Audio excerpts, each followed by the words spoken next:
totoong asawa. At ikaw, malanding babae ka kung sino ka man. Ikaw ang kabit. Ano? Anong sabi mo?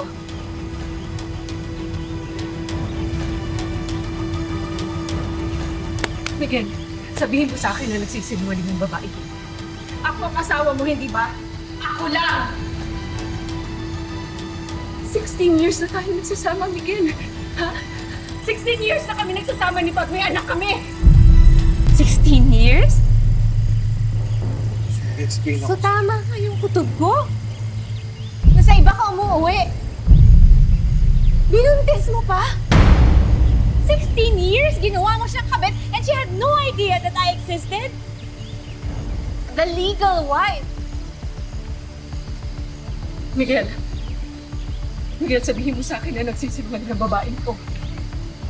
Sabihin mo sa akin na ako lang ang asawa mo. Sabihin mo sa akin na hindi ako kabit. Tama na. Ang kapal ng mukha mo.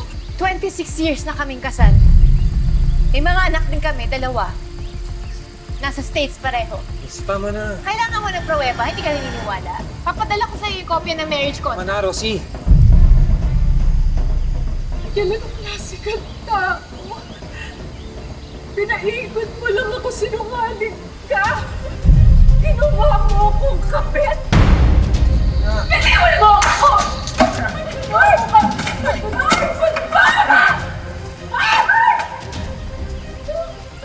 Balik na nga!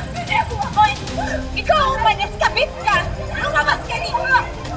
Umalis ka! Kami na asawa ko mag-uusap! Umalis ka kayo! Miguel! Umalis ka na! Dito! Umalis ka na! Ano ba?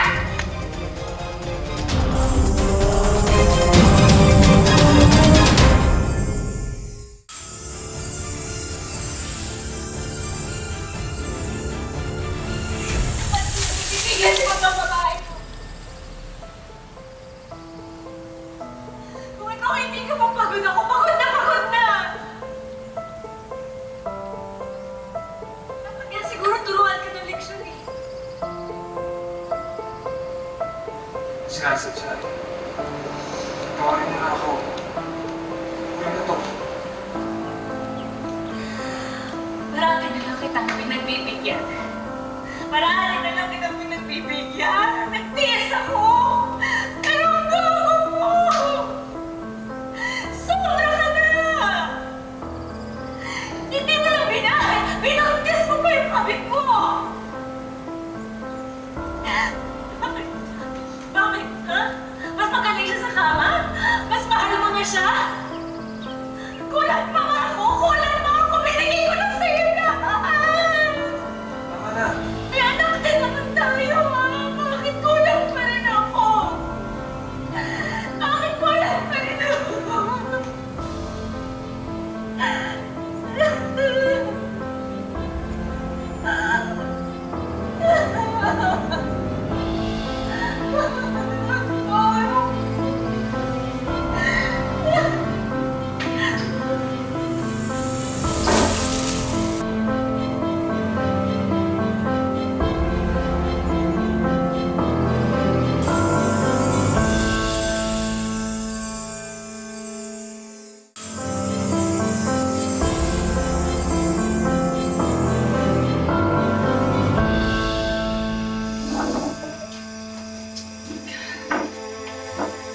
Sana pala naniwala ako sa'yo.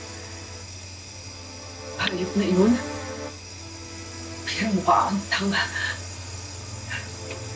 Sabi ko na nga, babe, hindi talaga mapagkakatiwalaan yung tsura ng Miguel mo. Tumakas ako kay Rosie para paliwanag sa'yo.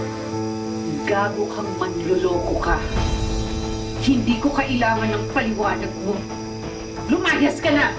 Kung lalayas ako, paano yung anak mo? Ayoko pa namin yung totoo. Mag-first honor anak natin. Pag nalaman niya, masisira pag-aaral mo. Ayoko masaktan yung bata. May gana ka pa magamitin yung anak natin sa kademonyohan mo? Kapal mo mukha mo. Daddy! Sabi nga ng tumating na eh. Nandito.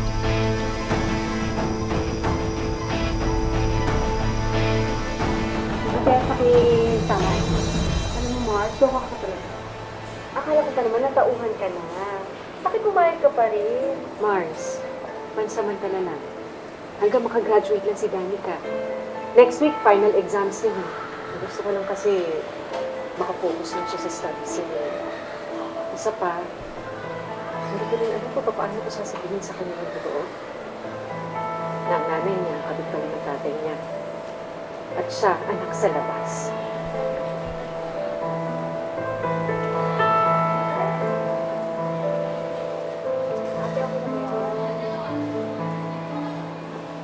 Ito ba yan ito yun? Yung dati pa rin, lason para sa anay. Pati na rin sa mga anay na sumisira ng tahanan. Hoy ate, hindi porket naka-pearls kang necklace eh pwede mo na daw toting yung kaibigan ko, no?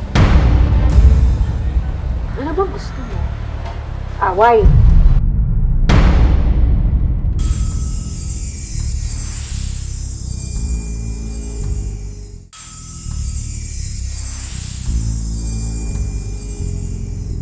Ano bang gusto mo? Away. Kasi hindi naman ako makikipag-away sa'yo. You can't stupid. Tingin mo hindi ko alam na pinupuntahan ka pa rin ni Miguel. Rosie, may usapan kami ni Miguel. After ng graduation, sasabihin na namin yung totoo kay Danica. Wala. Layuan niya. Wala akong interes sa asawa mo. Iyong-iyo na siya, Rosie. Ginagawa ko lang to para sa anak ko. Tapang ka, ha? If you don't scare me. Marami na akong pinatumba sa kabit ni Miguel. At ikaw, Elaine, mababagsakin din kita.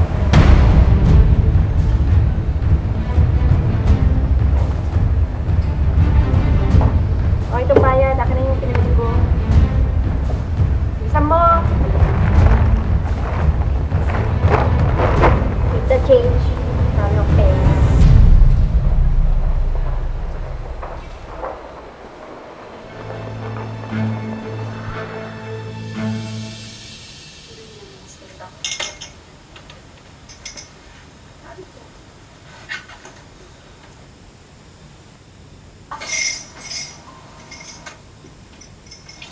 Yeah.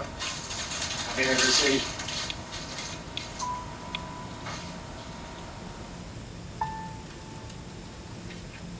Bigyan nagpapagkat lang tayo, okay? Hindi mo kailangan gawin ito.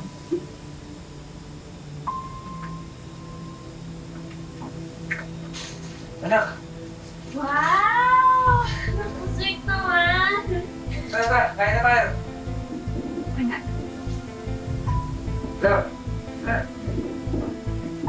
I have a good news po. Ano yun? May results na po yung final exams namin. Ako po ang first honor sa class namin. So, anniversary pa lang ngayon? Pero ito yun. Nagsa-celebrate din pala ng anniversary yung mga kabit. Rosie. Please, umalis ka na. Mommy, Umalis ka na. saan niya kapit? Anak, pasok ka na muna sa kwarto. Sige na. Ang mama. Yan ang kabit. Bakit naman mo? Kasi dito, huwag sa harapan ng anak ko, walang kasalanan sa'yo. Ang bata. Huwag mo siya dami dito. Sayang naman nagbihis ako. Nagpaayos pa ako ng buhok. Yes, Iha. You heard it right. Kapit yung nanay mo. Querida, number 2, whatever you wanna call it. Tama na! Ako ang totoong asawa ng daddy mo. Hindi! Hindi totoo yan! Hindi kami ng mami ko! Anak, Danica! Kulang pa yan. Sa lahat ng sakit na binigay niyo sa akin. And you? This is your final warning. Especially you. Kung hindi pa kayo titigil, ipakukulong ko kayo. Tignan ko lang. Tignan ko lang kung hindi ka masira sa mga katrabaho mo at sa buong mundo pag nilabas mo na lahat ng baho mo.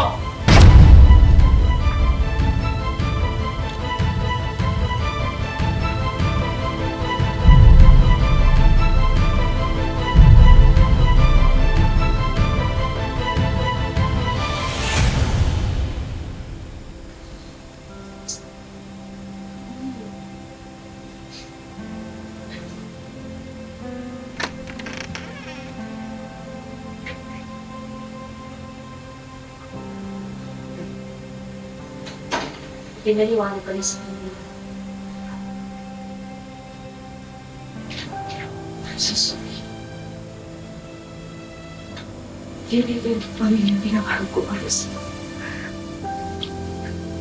I'm so sorry.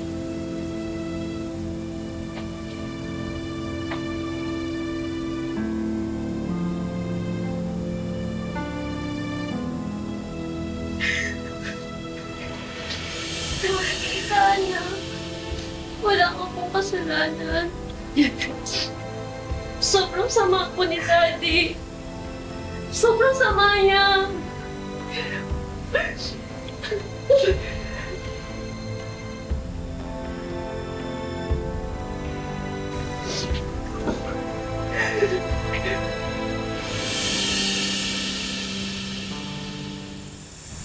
Yes, ma'am. Parating lang order ninyo. Mga 3 araw na naman yung darating lang. Okay. Sige po. Thank you.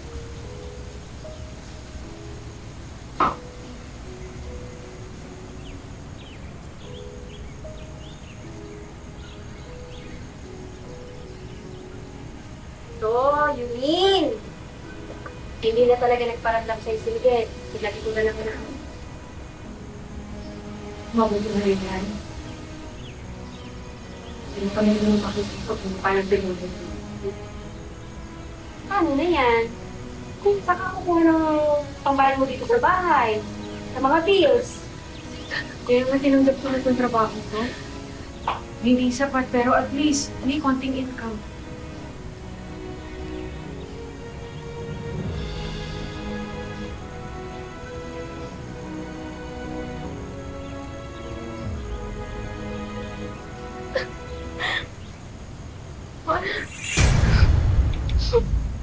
Bakit ka umiiyak? Ano nangyari? Binawi po kasi ng school yung award ko eh. Nagkamali daw po sila ng competition of final grades. Nagustuhan na ba yung surprise ko? Ano ginawa mong hayop ka? Inausap ko yung school. Hindi deserve ng anak mo yung award. Kaya pinatanggal ko yung pictures. Hayop. Hindi pa ba sapat na wala na dito si Miguel? Hindi. Hindi ako papayag na umasenso lahat ng mga kabit ng asawa ko. In fact, kulang pa nga yan eh. Dapat lahat ng binigay sa'yo ni Miguel, bawiin. Rosie!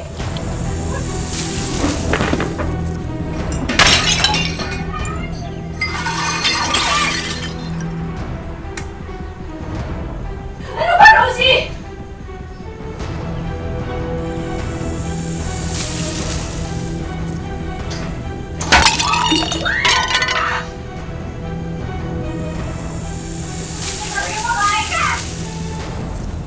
Pinangako ko sa sarili ko. Nalalayo na kami sa inyo.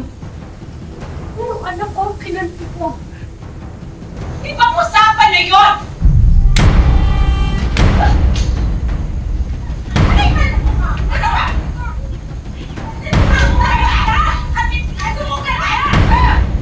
Punta ka sa barangay! Sige na! Sa loob mo! Kabit ka! Tandaan mo, kabit ka, ha? Talagang babae ka! Ano? Huwag mo hawakan! Ano? Oo nga. Ikaw ang legal na asawa. Pero yung sungay mo, ha? Mas mahaba pa sa traffic ng EDSA. Woo! Dito ka talaga na babago. Sawa ng mga ahas. Kasi ahas ka. Hindi ka ang totoong hayop. Ha? Hayop ka. Mas matapang pa ang kamandag mo sa cobra.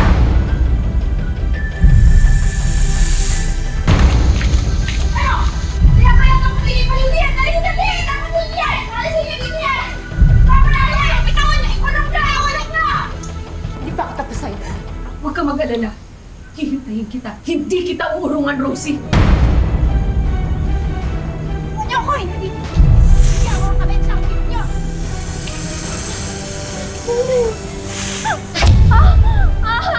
Dali ka. Dali ka. Buddy!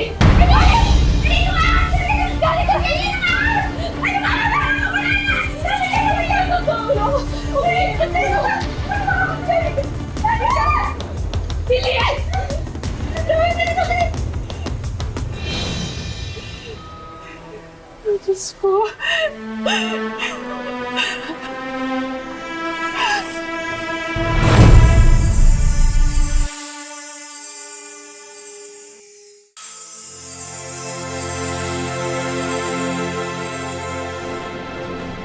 Sabi ng doktor, gumana daw yung anti-venom. Pero kung matos si Danica, hindi nila alam kung kailan siya magigising.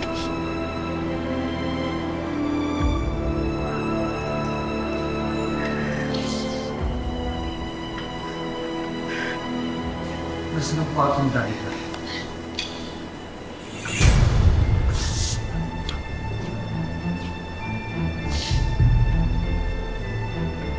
Anong ginagawa mo dito? Gusto kong makita ang anak ko eh. Umalis ka na. Hindi gusto ko ang anak ko. Miguel, kasalanan mo to. Kasalanan mo kung bakit nasira ang buhay ng anak natin. Kasalanan mo kung bakit nasira ang buhay namin. Umalis ka na. Hindi ka namin kailangan. Hindi ka namin kailangan, anak mo. Layas! Layas! Layas! Layas!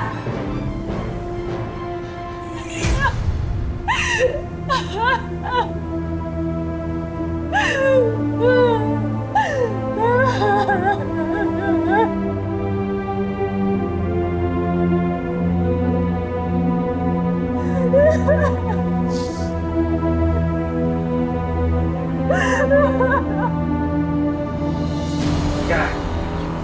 Akala ko, hindi na ulit natin ito gagawin eh. Pero, pwede dito sa bahay. Kasama mo, baka mahulog. Wala ang asawa ko, nakulong sa barangay. Kaya, libreng-libre itong bahay. Stress nga ako ngayon eh. Sobrang dami nangyayari sa buhay ko. Pati utak ko gulong-gulo.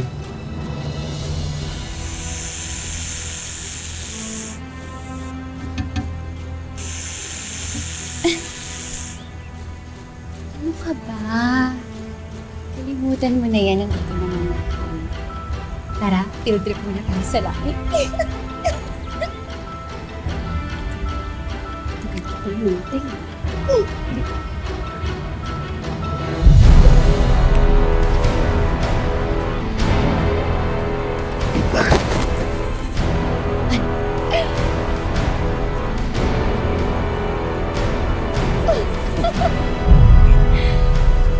Natin ito gawin.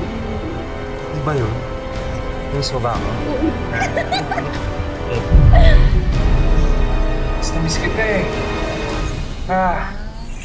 Dahanin ko. Sige. Tapos i-message mo na kita. Miss mo ba ako? Hayop! Talaga, Miguel! Oh my God! Akala ko ba nakakulong na sa barangay? Sino yan? Hindi ka talaga matatanda. Hindi ka talaga titigil. Hindi ka titigil. Tiri. Rosie! Bibigyan ko na kayo ng ticket sa impyerno.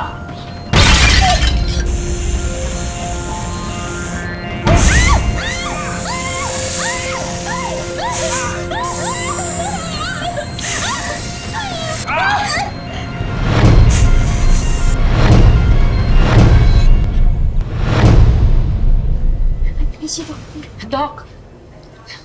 Doc, totoo mo ba? Ang anak ko gising na? Yes, Mrs. Kaya lang po. Kaya lang ano? Anak! Danica! Ano nangyari sa anak ko? Danica!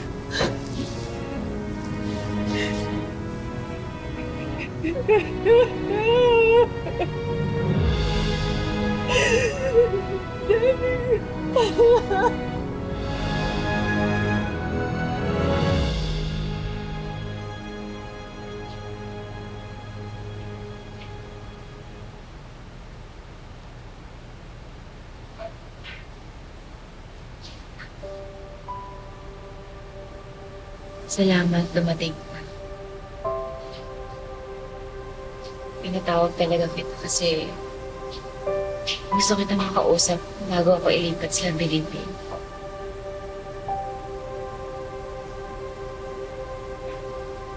Gusto kong humingi ng tawad sa'yo. Malaki yung kasalanan ng asawa ko. Pero mali na pati kayo ng anak mo. Ginamay ko.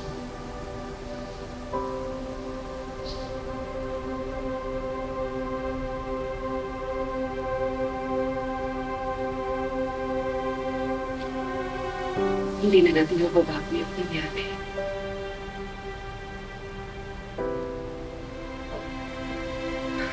Masakit lang. Yung anak ko na... Hayaan ako ang nag-usa sa natin.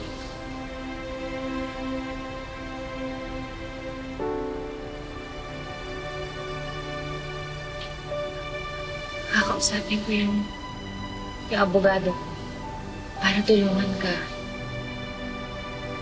May konting pera pa ako sa bangko.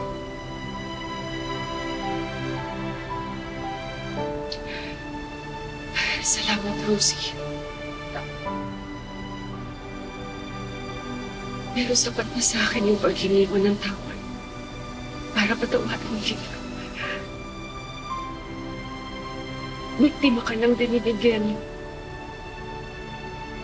Tayong dalawa biktima niya.